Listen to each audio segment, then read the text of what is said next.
जय हिंद। आपने कभी न कभी तो सुना होगा कि फलाने नेता ने इतने पैसे में वहां की सीट खरीदी और रेडियो में इतना पैसा खर्च कर दिए। फिर उनको फंड मिलता है, इस कंपनी ने उनको इतना फंड दिया, फलानी कंपनी ने उनको इतना फंड दिया और रेडियो में इन्होंने इतना पैसा खर्च कर दिया।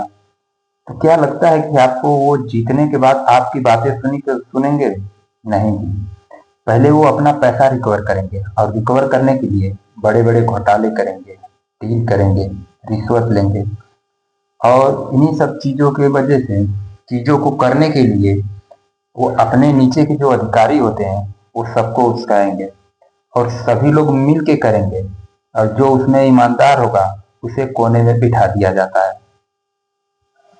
पहला आजाद भारत में विकिपीडिया के अनुसार आजाद भारत का पहला घोटाला वीके कृष्णा मेनन जी द्वारा किया जाता है, जो यूके में एक राजदूत होते हैं। आजाद होने के बाद भारत में युद्ध के समय भारतीय आर्मी को जीप की जरूरत थी। वीके मेनन साहब यूके में राजदूत थे, तो इन्हें 80 लाख में ये जीप खरीद के लाते हैं, जो कि सेकेंड हैंड जीप होती है।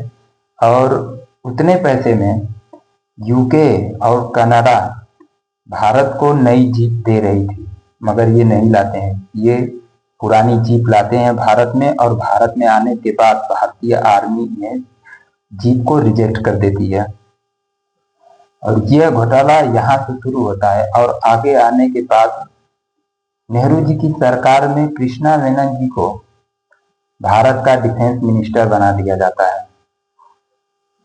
क्या लगता है कि आपको कि ये इतने बड़े घोटाले करते हैं, आपको शराब देते हैं, पैसा देते हैं, तो इतना सब खर्च करने के बाद आपकी बातें सुनेंगे? नहीं सुनेंगे। आइए अब आते हैं बिजली विभाग पे।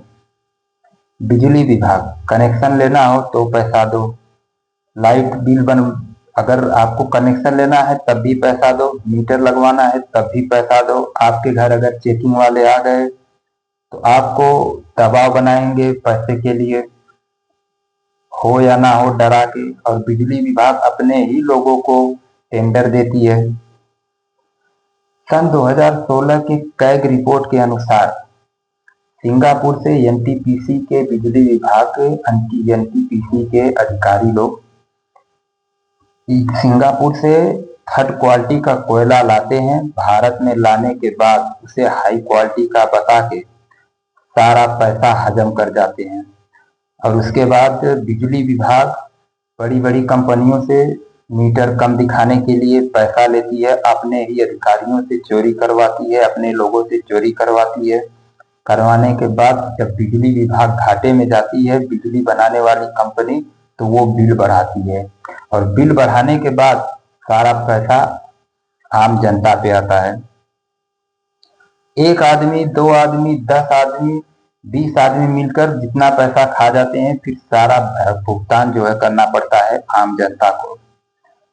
आप सोच के देखिए, आपको अच्छे दूध पैसे देकर भी मिलावटी दूध मिल रहे हैं, नकली दवा मिल रही है, सड़कें अच्छी नहीं है, दफ्तर में आपकी बातें नहीं सुनी जाती है। कौन है इसका जिम्मेदार? करप्शन है इसका जिम्मेदार।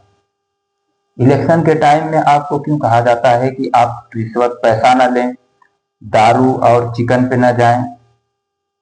जो भी आपका कार्य है, आप बिना पैसा लिए, बिना घूस दिए उससे कहें कि हम आपको वोट देते हैं, आपको हम खड़ा करते हैं। उसके बाद आप जीतने के बाद हम आपसे कुछ नहीं लेंगे, आप जीतने के बाद हमारी बातें सुनिए, हमारी जरूरतें पूरी करिए। जय हिंद।